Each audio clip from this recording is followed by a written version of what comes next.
معراج کے سفر میں رسول کریم صلی اللہ علیہ وسلم نے کچھ لوگوں کو دیکھا جن کو الٹے لٹکایا گیا تھا، جن کی باچھوں کو پھاڑا جا رہا تھا، جن سے خون نکل رہا تھا۔ آپ صلی اللہ علیہ وسلم نے دریافت کیا، یہ کون لوگ ہیں؟ آپ کو بتایا گیا یہ وہ لوگ ہیں جو وقت سے پہلے افطاری کر لیتے تھے۔ یہ حدیث مبارکہ بتاتی ہے کہ صبح سے لے کے شام تک بھوکے اور پیاسے رہ لینا محض اس کا نام روزہ نہیں ہے۔ اللہ کے رسول نے فرمایا کہ روزے داروں میں سے کتنے ہی لوگ ایسے ہیں جو صبح سے شام تک سوائے بھوک پیاس کے ان کے حصے میں کچھ نہیں آتا۔ تو روزے کے جو بڑے اہم اور ضروری مسائل ہیں، روزہ کن پہ فرض ہے، روزے کی رخصت کن کو دے دی گئی ہے، کن کو عارضی رخصت دی گئی ہے اور کن کو ہمیشہ کی رخصت، دائمی رخصت دے دی گئی ہے، فدیہ کے کیا احکامات ہیں، روزہ کن چیزوں سے ٹوٹ جاتا ہے اور کن چیزوں سے روزہ نہیں ٹوٹتا۔ روزہ میں بالخصوص سحر اور افطار کے بارے میں نبی کریم علیہ السلام کی تعلیمات ہماری کیا رہنمائی کرتی ہیں، قرآن و حدیث کی روشنی میں جاننے کی کوشش کرتے ہیں۔ بسم اللہ الرحمن الرحیم۔ السلام علیکم ورحمۃ اللہ۔ روزہ اسلام کے بنیادی ارکان میں سے ایک رکن ہے جو اللہ نے ہر مسلمان مرد عورت پہ بالغ ہونے کے بعد فرض کر دیا ہے۔ یا ایھا الذین آمنوا کتب علیکم الصیام کما کتب علی الذین من قبلکم لعلکم تتقون۔ اے ایمان والو، تم پہ روزہ فرض کر دیا گیا ہے جس طرح سابقہ امتوں پر فرض کیے گئے تھے تاکہ تمہارے اندر تقوی آ سکے۔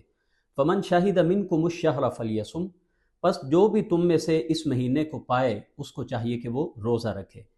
لیکن بعض ایسے لوگ موجود ہیں جن کو عارضی طور پہ شریعت نے رخصت دے دی، یا بعض لوگ ایسے موجود ہیں جن کو ہمیشہ کے لیے شریعت نے رخصت دے دی کہ یہ روزہ نہ بھی رکھیں تو ان پر کوئی گناہ نہیں ہے۔ تو ایک تو اللہ نے سورہ بقرہ میں بیان کر دیا وَمَنْ كَانَ مَرِيضًا أَوْ عَلَى سَفَرٍ فَعِدَّةٌ مِّنْ أَيَّامٍ أُخَرَ، جو بھی مریض ہو یا مسافر ہو تو جتنے روزے رہ جائیں ان روزوں کی گنتی کو رمضان کے بعد پورا کر لے قضا روزے رکھ کے۔ اب جو مرض ہے یہ دو طرح کا ہو سکتا ہے۔ ایک تو مرض عارضی ہے، ہلکا پھلکا بخار، کوئی ہلکی پھلکی بیماری 2-4 دن کے بعد جس کا اندازہ ہے کہ میں ٹھیک ہو سکتا ہوں، تو اتنے روزے چھوڑ کے جتنے روزے رہ جائیں عید کے بعد ان کی قضائی دینی ہوگی۔ لیکن ایک مریض ایسا ہے جو دائمی مریض ہے، جس کو پتہ ہے میں نے روزہ رکھا تو میری جان کو خطرہ ہے، میرے مرض میں اضافہ ہو سکتا ہے، تو اللہ تعالیٰ نے اس سے ہمیشہ کے لیے روزے کو معاف کر دی ہے۔ اسی طرح بہت ہی بوڑھا آدمی، حاملہ خاتون اور مرضعہ عورت، دودھ پلانے والی خاتون، اگر ان کو یہ علم ہو کہ روزہ رکھنے سے ہماری جان کو خطرہ ہو سکتا ہے تو یہ روزہ چھوڑ دیں۔ البتہ اہل علم میں دو طرح کی آراء پائی جاتی ہیں، کیا یہ بعد میں روزہ رکھیں گی یا کلی طور پہ ان کو معاف ہے۔ گزشتہ حصے میں نے یہ تفصیل سے بات کی تھی، جو مختلف اقوال اور مختلف روایات ملتی ہیں جن کی روح سے یہ حالات واقعات کے اوپر ڈیپینڈ کرتا ہے۔ ہر مریض کی حالت اور کیفیت مختلف ہو سکتی ہے، تو اس مریض کی حالت اور کیفیت کے مطابق ہی شریعت اپنا کوئی نہ کوئی حکم دیتی ہے۔ کیا اس کے لیے مشکل ہے، مشقت ہے، تو پھر تو کلی طور پہ اس سے روزے معاف ہو جائیں گے۔ اور یہ مریض ہو، دائمی مریض ہو، بہت بوڑھا ضعیف آدمی ہو یا عورت ہو، اسی طرح حاملہ اور مرضعہ خاتون، تو یہ اپنی جگہ پہ فدیہ کے طور پہ طعام و مسکین، ایک دن کا کھانا 2 وقت کا وہ کسی مسکین کو کھلا دیں گی، ان کی طرف سے یہ فریضہ ادا ہو جائے گا۔ اس بارے میں تفصیلی گفتگو میں پہلے والے کلپ میں کر چکا ہوں۔ لیکن دوسرا حکم جن کو عارضی طور پہ شریعت نے روزہ کی رخصت دی ہے وہ مسافر ہے۔ تو سفر اگر کرنا مطلوب ہو تو سفر کے دوران بھی روزہ چھوڑا جا سکتا ہے۔ صحابہ کرام رضوان اللہ علیہم اجمعین عہد نبوی میں سفر کے دوران روزہ رکھ بھی لیا کرتے تھے اور روزہ چھوڑ بھی دیا کرتے تھے۔ کوئی ایک دوسرے کو ملامت نہیں کیا کرتا تھا، جس نے روزہ رکھا ہوتا تھا وہ روزہ چھوڑنے والوں کو ملامت نہیں کیا کرتا تھا۔ نبی کریم علیہ السلام سے ایک صحابی جو بڑی کثرت سے روزے رکھتے تھے، انہوں نے اللہ کے رسول سے پوچھا تھا، اللہ کے رسول کیا میں سفر میں روزہ رکھ سکتا ہوں؟ تو آپ نے فرمایا تھا ان شئت فصم، اگر تو چاہتا ہے تو روزہ رکھ لے، اور اگر تو چاہتا ہے روزہ افطار کرنا تو اس روزے کو تو افطار کر دے۔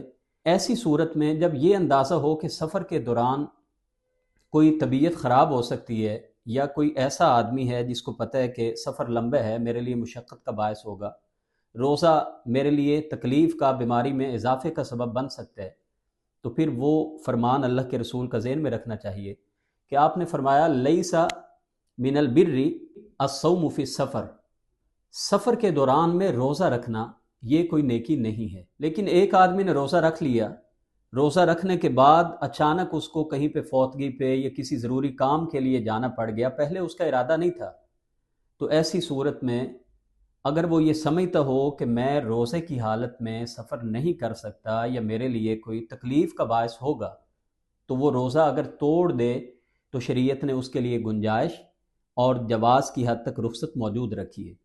اللہ کے رسول صلی اللہ علیہ وسلم فتح مکہ کے موقع پہ سفر میں تھے، آپ نے بھی اور آپ کے ساتھ بہت سارے اصحاب نے روزہ رکھا ہوا تھا۔ اللہ کے رسول صلی اللہ علیہ وسلم نے دیکھا کہ ایک آدمی پہ سایہ کیا ہوا، گرمی شدید تھی، تو اللہ کے رسول صلی اللہ علیہ وسلم کو بتایا گیا کہ روزہ اس نے رکھا ہوا تھا اور شدت گرمی کی وجہ سے یہ نڈال ہو گیا اور اس پہ سایہ کیا ہوا ہے، تو اللہ کے رسول صلی اللہ علیہ وسلم نے روزہ توڑنے کا حکم دیا۔ بلکہ ایک حدیث تو یہاں تک موجود ہے کہ آپ صلی اللہ علیہ وسلم نے ایک گلاس منگوایا اور آپ نے سب سے پہلے خود پانی نوش کیا، اور یہ عصر کے بعد، یعنی بڑا مختصر وقت افطاری سے پڑا ہوا تھا، آپ نے اس کے باوجود حکمت اور مصلحت اسی بات میں جانی کہ آپ نے روزے کو توڑ دیا۔ بعض اصحاب کے بارے میں خبر ملی کہ وہ ابھی تک بھی روزہ توڑنے کو شاید گناہ سمجھ رہے ہیں یا روزہ رکھنے کو نیکی سمجھ رہے ہیں، تو اللہ کے نبی صلی اللہ علیہ وسلم نے فرمایا اولئک العصاۃ، اولئک العصاۃ، یہی نافرمان ہیں، یہی نافرمان ہیں۔ امام نووی رحمۃ اللہ علیہ نے اس حدیث کے اوپر ایک باب قائم کی ہے، اور اس کے تحت انہوں نے افضل اسی بات کو سمجھا ہے کہ اگر کوئی آدمی سفر کے دوران روزہ رکھ سکتا ہو تو یہ افضل بات ہے، اور اگر کوئی روزہ نہ رکھنا چاہے کسی عذر کی وجہ سے تو اس کے لیے یہ بھی رخصت موجود ہے۔ گویا کہ دونوں صورتیں موجود ہیں، اگر کوئی روزہ رکھنا چاہے تو پھر کوشش کرے کہ اس روزے کو اختتام تک پہنچائے، درمیان میں نہ توڑے، لیکن اگر کوئی ضروری حالات ایسے بن جائیں تو روزے کو توڑا بھی جا سکتا ہے۔ ایک بڑی تعداد ہمارے ہاں ایسی موجود ہے جو مریض تو نہیں ہوتے، لیکن ہیلے بہانے رخصتیں تلاش کر کے اپنے آپ کو کہیں نہ کہیں پہ مریض کیٹیگری میں فٹ کرنے کی کوشش کر رہے ہوتے ہیں۔ مجھے بھوک بہت لگتی ہے، مجھے پیاس بہت لگتی ہے، جی مجھ سے روزہ نبھایا نہیں جاتا، یہ کوئی عذر نہیں ہے۔ تو رسول کریم صلی اللہ علیہ وسلم نے فرمایا کہ جس نے ایک روزہ بغیر کسی شرعی عذر کے چھوڑ دیا، تو اس ایک روزے کی کمی کو پورا کرنے کے لیے اگر یہ بقیہ 11 مہینے کے روزے مسلسل بھی رکھتا رہے تو یہ ایک روزے کی کمی اللہ کی بارگاہ میں پوری نہیں ہوگی۔ رمضان المبارک کے روزے چاند دیکھنے کے ساتھ مشروط ہیں، رؤیت ہلال کے ساتھ۔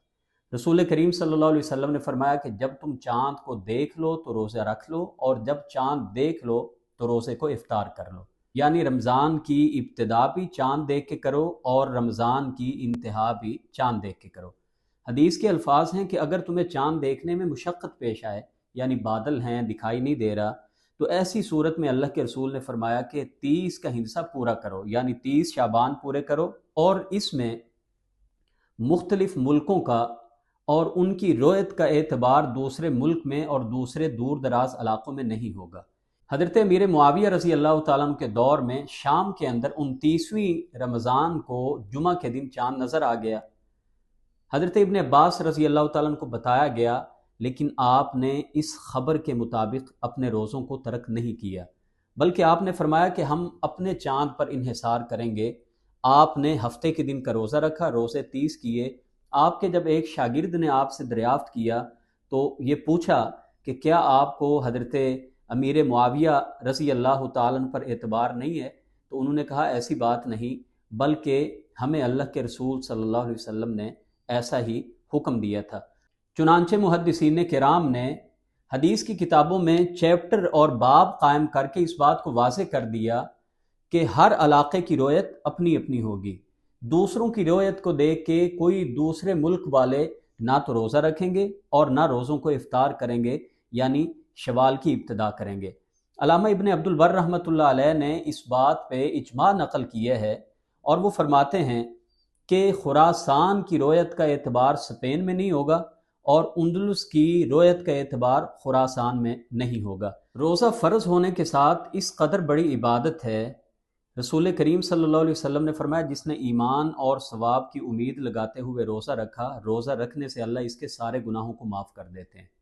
اور ایک حدیث میں رسول مکرم علیہ السلام نے فرمایا کہ جو اللہ کی راہ میں ایک روزہ رکھتا ہے اللہ تعالیٰ 70 سال اس کو دوزخ سے دور کر دیتے ہیں۔ ایک حدیث کے الفاظ ہیں 100 سال دوزخ سے دور کر دیتے ہیں، اور ایک حدیث کے الفاظ ہیں کہ جتنی آسمان و زمین میں دوری ہے اللہ تعالیٰ دوزخ سے اس بندے کو اتنا دور کر دیتے ہیں ایک روزہ رکھنے سے۔ لیکن قابل غور بات یہ ہے کہ اس حدیث کے اندر الفاظ آئے ہیں کہ جس نے ایمان اور احتساب کا نظریہ رکھتے ہوئے یعنی ثواب کی امید لگاتے ہوئے، تو گویا جو روزے کے آداب ہیں ان کو مد نظر رکھنا بہت ضروری ہے۔ اسی طرح ایک اور حدیث نبی رحمت صلی اللہ علیہ وسلم نے فرمایا کہ جس نے رمضان کا روزہ رکھا وعرف حدودہ، اس نے اس روزے کی جو حدیں تھیں اس کو پہچان لیا، وتحفظ مما کان ينبغي به، اور جو اس کے ذمہ تھا اس کا تحفظ کیا، تو اس کی وجہ سے اللہ اس کے سابقہ گناہوں کو معاف کر دیں گے۔ یہ حدیث واضح کرتی ہے کہ جن چیزوں کا تحفظ ہمارے لیے ضروری ہے اور جن حدود کا احترام کرنا ہمارے لیے ضروری ہے، روزہ کی صحت کے لیے، روزہ کے اجر و ثواب کو حاصل کرنے کے لیے، ان ساری باتوں کو ہمیں اپنے ذہن میں رکھنا چاہیے۔ کوئی ایسا عمل ہم نہ کریں جو روزے کے آداب کے خلاف ہو۔ روزہ کے مسائل میں جو سب سے پہلی بات ہے وہ روزہ کی نیت کرنا ہے۔ جناب نبی کریم صلی اللہ علیہ وسلم نے فرمایا کہ جس نے اگلے دن کے روزہ کی نیت رات کو نہ کی فلا صیام لہ، اس کا روزہ ہی کوئی نہیں۔ ایک حدیث کے الفاظ ہیں کہ جس نے فجر سے پہلے نیت نہ کی اس کا روزہ کوئی نہیں۔ اہل علم نے اس کی مختلف توجیحات لکھی ہیں کہ کیا روزانہ نیت کرنا ضروری ہے۔ شیخ ابن عثیمین رحمۃ اللہ علیہ فرماتے ہیں کہ مہینے کی ابتدا میں یہ نیت کر لے آدمی کہ میں نے پورے مہینے کے روزے رکھنے ہیں، یہ کافی ہے، اور اگر اس دوران میں وہ بیماری کی وجہ سے 2-4 روزے اس نے چھوڑ دیے تو جب دوبارہ سے اس نے روزہ رکھنا ہے تو رات کو وہ نیت کر لے کہ صبح کا میں نے روزہ رکھنا ہے۔ جبکہ بہت سارے اہل علم کا یہ کہنا ہے کہ رات کو ہی یہ دل میں ارادہ کر کے سوئے کہ میں نے کل کا روزہ رکھنا ہے، اور اسی چیز کا نام نیت ہے۔ ہمارے ہاں نیت کے جو مخصوص الفاظ بنائے گئے یا ان کو ورد کے طور پہ پڑھا جاتا ہے، وہ ابھی صوم غد نویت من شہر رمضان، یہ کسی صحیح حدیث سے ثابت نہیں ہے۔ اس لیے کوئی بھی ایسے الفاظ نیت کے زبان سے ادا کرنا وہ نبی کریم علیہ السلام کی سنت سے، قرآن و حدیث سے بالکل وہ ثابت ہی نہیں ہے۔ اور پہلے بھی ایک بار عرض کیا تھا کہ یہ ہمارے ہاں جتنی بھی مصنوعی اور من گھڑت نیتیں بنائی ہوئی ہیں، وہ چاہے نماز جنازہ کی نیت ہو، وہ نفل نماز کی نیت ہو، فرض نماز کی نیت ہو یا روزہ کی نیت ہو، جو زبان سے ادا کرتے ہیں اس کا شریعت میں کوئی اعتبار نہیں ہے، کوئی اس کی اصل نہیں ہے۔ دل کے ارادے کا نام نیت ہے۔ چنانچہ جب دل میں یہ ارادہ کر لیا کہ میں نے کل کا روزہ رکھنا ہے تو یہی روزہ کی نیت ہے۔ اس کے لیے الگ سے زبان سے کوئی الفاظ بولنا یہ نبی کریم علیہ الصلاۃ والسلام سے بالکل ثابت نہیں ہے، خلاف سنت ہے۔ روزہ کے لیے سحری کرنا یہ اللہ کے نبی صلی اللہ علیہ وسلم کی سنت بھی ہے اور آپ نے حکم بھی دیا ہے۔ تسحروا فإن فی السحور برکہ، سحری کھایا کرو کیونکہ سحری کھانا یہ برکت کا ذریعہ ہے۔ ایک حدیث میں اللہ کے نبی صلی اللہ علیہ وسلم نے فرمایا ان اللہ وملائکتہ یصلون علی المتسحرین، بے شک اللہ اور ملائکہ بھی وہ رحمت بھیجتے ہیں سحری کھانے والوں پہ۔ ایک حدیث میں آپ نے اہل کتاب اور نبی کریم کی امت کے روزوں کے درمیان فرق اسی سحری کھانے کو قرار دیا ہے۔ سحری کھانے کا ایک اور ادب یہ ہے کہ اس کو کوشش کی جائے کہ اخیر وقت میں کھایا جائے، یعنی رات کو 1 بجے 2 بجے 3 بجے سحری کھا لینا، فجر سے 1.5-2 گھنٹے پہلے سحری کھا لینا یہ سنت کے خلاف ہے۔ صحابی تو یہاں تک بیان کرتے ہیں کہ ایک رات جب انہوں نے اللہ کے نبی صلی اللہ علیہ وسلم کے ساتھ قیام کیا تو صحابہ کہتے ہیں کہ قیام کرنے کے بعد بس ہم بڑی مشکل سے فلاح تک پہنچے۔ پوچھا گیا فلاح کیا ہے تو بتایا گیا کہ سحری تک۔ تو اندازہ کیجئے کہ اللہ کے رسول صلی اللہ علیہ وسلم نے بالکل اذان سے کچھ لمحات پہلے سحری کھائی ہے۔ بلکہ ایک حدیث میں حضرت زید بن ثابت رضی اللہ تعالیٰ عنہ بیان کرتے ہیں کہ ہم نے اللہ کے نبی صلی اللہ علیہ وسلم کے ساتھ سحری کھائی اور پھر ہم نماز کے لیے نکلے۔ تو یہ حدیث بھی واضح کرتی ہے کہ نبی کریم علیہ السلام نے یعنی سحری کھائی اور اس کے متصل بعد ہی اذان کا وقت ہو گیا، اور اذان کے کچھ ہی لمحات کے بعد فجر کی نماز کا وقت ہو گیا۔ تو جب ان سے پوچھا گیا کہ اذان اور نماز کے دوران میں کتنا وقفہ تھا، تو انہوں نے کہا تقریباً 50 آیات کے پڑھنے جتنا ہی وقفہ تھا۔ تو سحری کو بالکل سحر کا وقت ختم ہونے کے قریب ہی کھانی چاہیے، لیکن اس کا یہ مطلب بالکل بھی نہیں ہے کہ بالکل ہی آخری 5 منٹ میں اپنی سحری کو کھانا شروع کیا جائے اور ادھر سے اذان ہو رہی ہو اور ہماری سحری کھانے کا معاملہ بھی جاری و ساری ہو۔ یہ عمل بھی خلاف سنت ہے۔ نبی کریم علیہ السلام کی ایک حدیث ہے کہ جب بلال اذان دیں تو تم کھاتے پیتے رہا کرو یہاں تک کہ ابن ام مکتوم اذان دیں۔ سنن ابو داؤد کی روایت میں اللہ کے نبی صلی اللہ علیہ وسلم نے اتنی رخصت ضرور دی کہ آپ نے فرمایا اگر مؤذن کی آواز کو سنو اور تم سحری کھا رہے ہو تو اپنی سحری کو مکمل کر لو۔ دونوں روایات کا اگر جائزہ لیں تو احتیاط اسی میں معلوم ہوتی ہے کہ ہمیں سحری کا وقت ختم ہونے سے 2-4 منٹ پہلے اپنا کھانا پینا بند کر دینا چاہیے۔ اس دور میں آج کی طرح گھڑیاں نہیں ہوتی تھیں، اس دور میں آج کی طرح الارم اور سپیکروں میں بار بار ریمائنڈر دینا یہ سسٹم نہیں ہوتا تھا، تو ان کو اپنے وقت کے تعین کرنے میں دقت ہو سکتی تھی۔ آج وہ سارے کے سارے جو مسائل ہیں وہ ہمارے نہیں ہیں، یعنی ہمیں تو گھنٹہ پہلے پتہ ہوتا ہے، بلکہ ہماری اکثریت تو رمضان کی راتوں میں سوتی نہیں ہے، یعنی ساری رات جاگ کے بھی حال یہ ہوتا ہے کہ ادھر سے اذان ہو رہی ہے اور پوری اذان کے درمیان میں کھانا پینا جاری ہے۔ تو یہ سنت کے ساتھ میں تو مذاق سمجھتا ہوں۔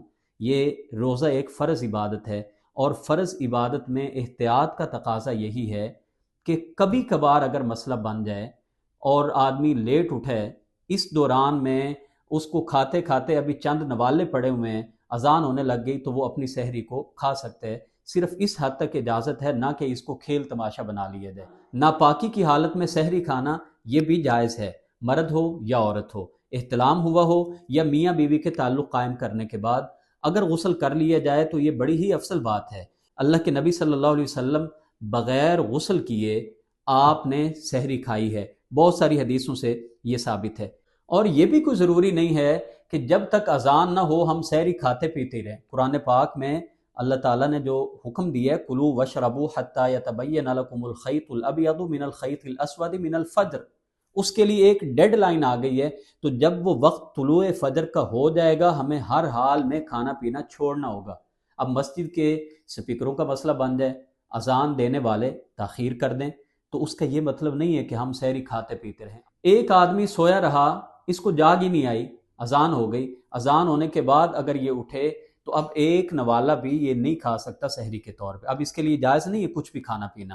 ہاں اب 2 صورتیں ہو سکتی ہیں۔ ایک صورت تو یہ ہے کہ یہ بغیر کھائے پیے اس روزے کو کنٹینیو کرے، اگر سمجھتا ہے میرے لیے آسان ہے، لیکن اگر سمجھتا ہے کہ میرے لیے مشکل ہوگا پھر یہ روزہ چھوڑ دے اور رمضان کے بعد یہ چھوڑے ہوئے روزے کی قضائی دے گا۔ روزہ کی ابتدا کے بعد اللہ کے نبی صلی اللہ علیہ وسلم نے جن بنیادی ہدایات کا ایک روزے دار کو حکم دیا ہے ان میں سے ایک بنیادی بات یہ ہے کہ آپ نے فرمایا کہ جو روزے دار ہے فلا یرفس ولا یجہل، وہ کوئی بھی بیہودہ بات اور جہل پہ مبنی بات نہ کرے، اور یہاں تک آپ نے فرمایا کہ اگر کوئی آدمی اس کو گالی دے یا اس سے لڑائی کرے تو یہ اس سے لڑائی بھی نہ کرے اور جواباً اس کو گالی نہ دے، بلکہ اتنا کہہ دے کہ میں روزے دار ہوں۔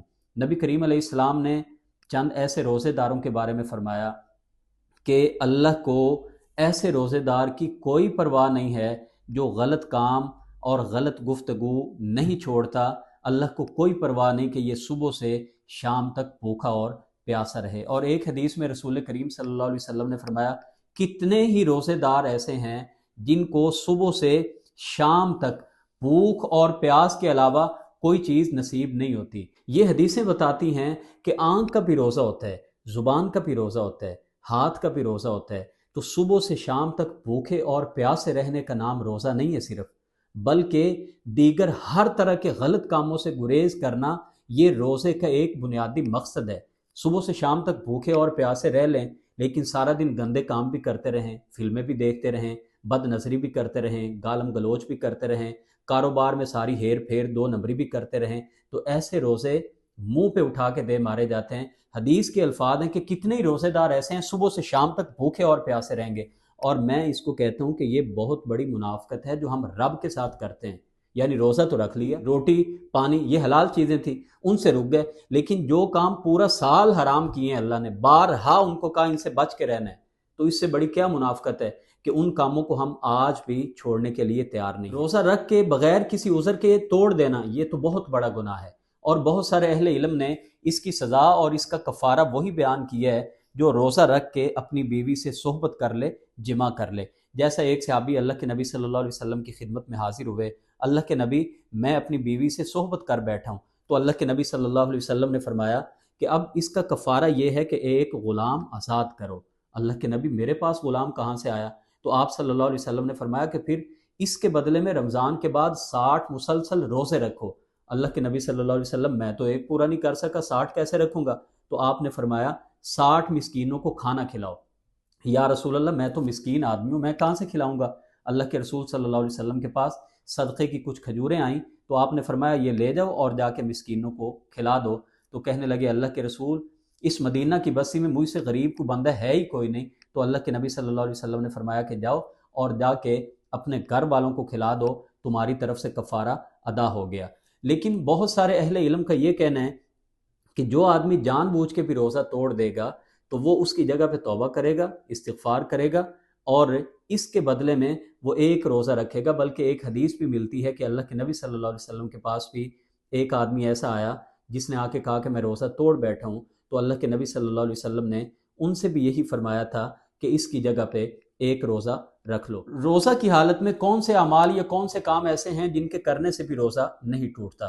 ان میں سے ایک تو ہے کہ بھول کر کچھ کھا پی لینا، یعنی بندے کو پتہ ہی نہیں چلا اس نے کچھ کھا لیا یا پی لیا، تو اس حالت میں روزہ نہیں ٹوٹتا. بلکہ حدیث میں آتا ہے نبی کریم علیہ السلام نے فرمایا کہ اس بندے کو اللہ کھلا پلا رہا ہے. اس کا یہ مطلب نہیں ہے کہ جو کھا پی رہا ہے تو اس کو کہیں کہ کھانے پینے ہی دیں، بلکہ اس کو یاد کرا دینا چاہیے. اسی طرح حضرت عطا رحمۃ اللہ علیہ سے پوچھا گیا کہ وضو کرتے ہوئے میرے حلق میں پانی چلا گیا ہے، تو آپ نے فرمایا کہ جس چیز کا تو مالک نہیں ہے، تیرا اختیار نہیں تھا، تو اس کا کوئی گناہ بھی نہیں ہے، اپنے اس روزے کو پورا کرے. روزے کے بعد اگر کسی کو قے آ جائے، وامٹنگ آ جائے، تو اگر تو جان بوجھ کے اس کو وامٹنگ آئی ہے تو پھر تو اس کا روزہ ٹوٹ گیا، لیکن اگر اس کا اختیار نہیں تھا تو پھر اس کا روزہ نہیں ٹوٹا. ایک بنیادی اور اصولی بات یاد رکھیے کہ ہر وہ عمل جس میں انسان کی اپنی مرضی شامل ہو، جان بوجھ کے اس نے کام کیا ہے، تو اس کا روزہ ٹوٹ جائے گا ایسا غلط کام کرنے سے.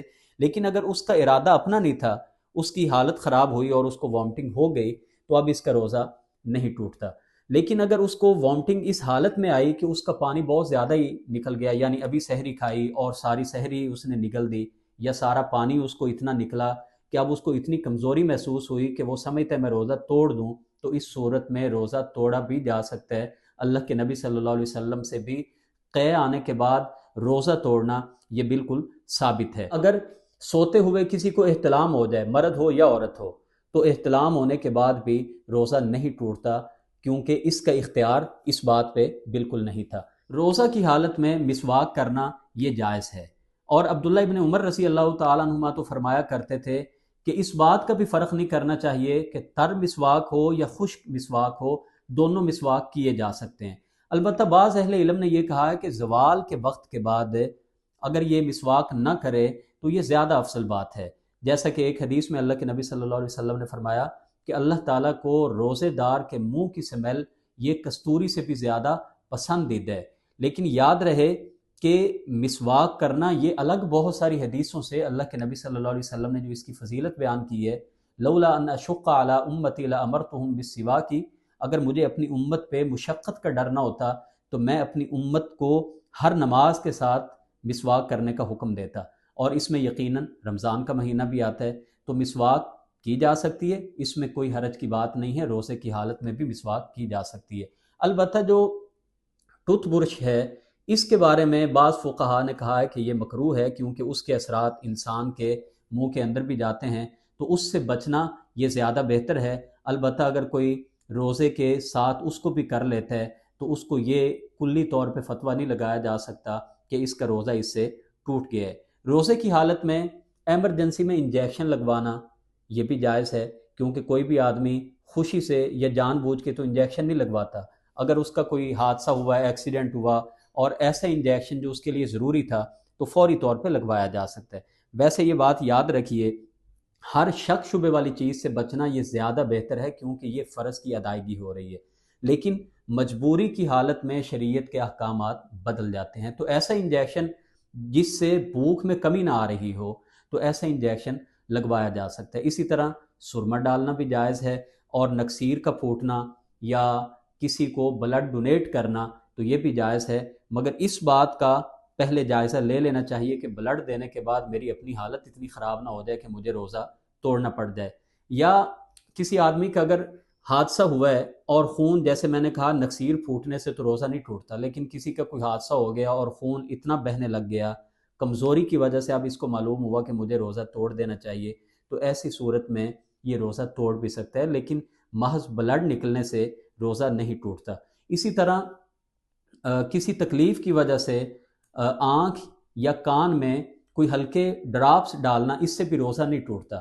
بعض اہل علم نے یہ کہا ہے کہ اگر وہ ڈراپس معدے تک پہنچیں یا حلق تک پہنچیں تو پھر روزہ ٹوٹ جاتا ہے، تو اس سے بھی بچنا یہ زیادہ افضل ہے، لیکن مجبوری میں، یعنی ارادہ نہیں تھا، اچانک تکلیف ہوئی اور آدمی عزیمت میں روزہ توڑنا نہیں چاہتا تو یہ ڈراپس کا استعمال کر سکتا ہے۔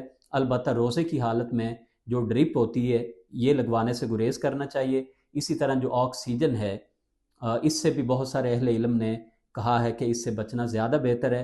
تو کوئی بھی ایسی بیماری کی حالت بن جائے کہ جس میں ضروری ہو جائے علاج کرانا، تو ایسی صورت میں تو روزہ توڑ دینا بھی اس کی شریعت میں ہمیں گنجائش ملتی ہے۔ روزے کی حالت میں بیوی کا بوسہ لینا، احتیاط اسی میں ہے کہ اس سے گریز کیا جائے۔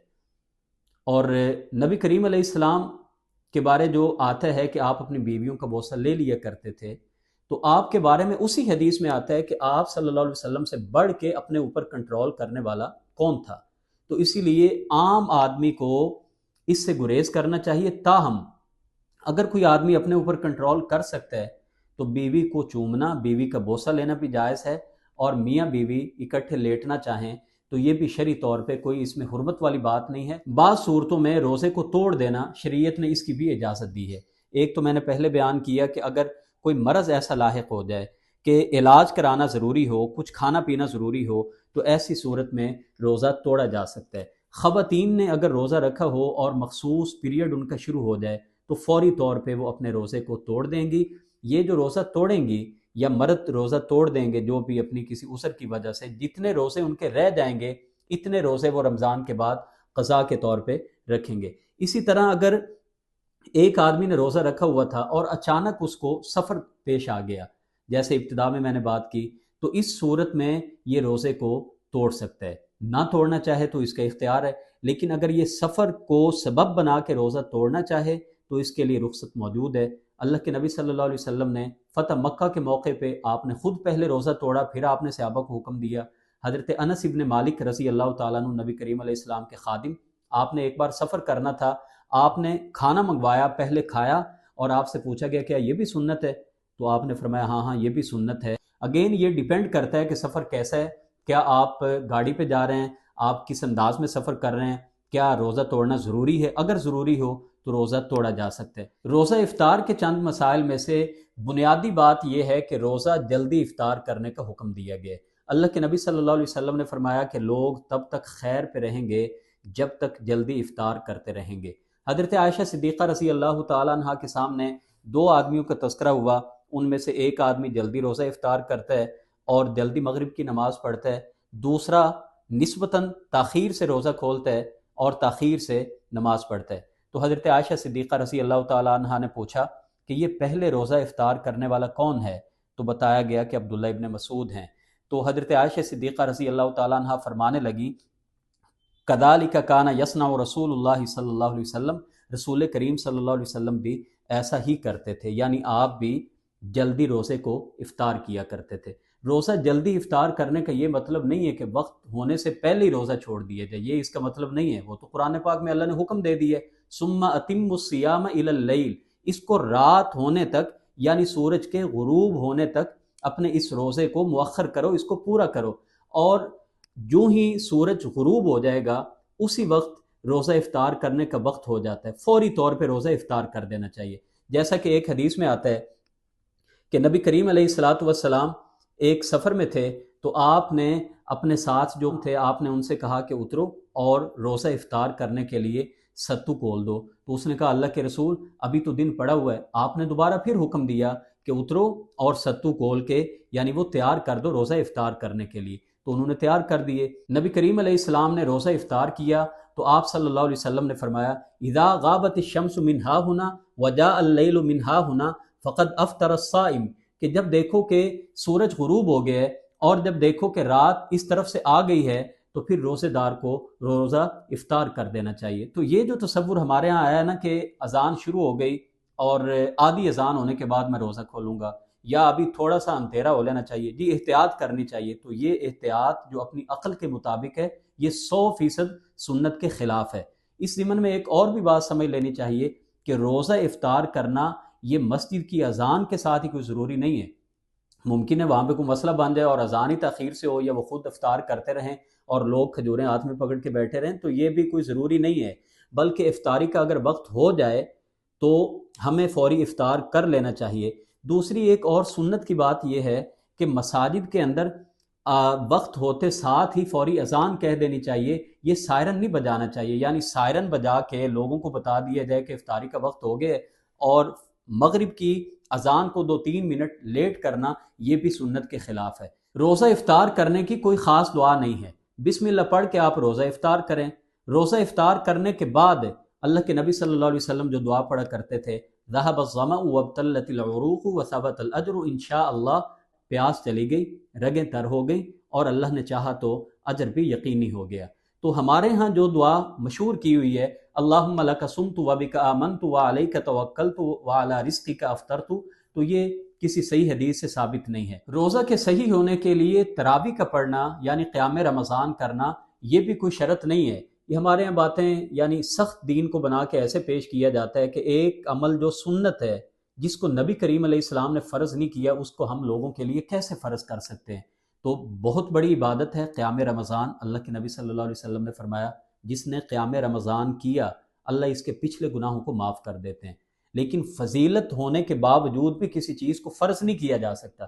تو اگر کوئی تراویح نہیں بھی پڑھتا تو انشاءاللہ اس کا روزہ بالکل جو فریضہ ہے وہ ادا ہو جائے گا۔ روزہ کے یہ چند ضروری مسائل ہیں جن کا ہر مسلمان کو علم ہونا ضروری ہے۔ ہر مسلمان کو فلسفہ صوم اس کو بھی سمجھنے کی ضرورت ہے کہ روزہ دراصل ہمیں کامل اطاعت، کامل اللہ کی سپردگی، کامل اللہ کی بندگی اور فرما برداری کا درس دیتا ہے۔ محض 1 مہینہ نہیں بلکہ سال بھر کے لیے ہم نے اپنے آپ کو اللہ کی اطاعت میں سر تسلیم خم اسی طرح کر دینا ہے جس طرح ہم رمضان میں اللہ کی باتوں کی اطاعت کر رہے ہیں۔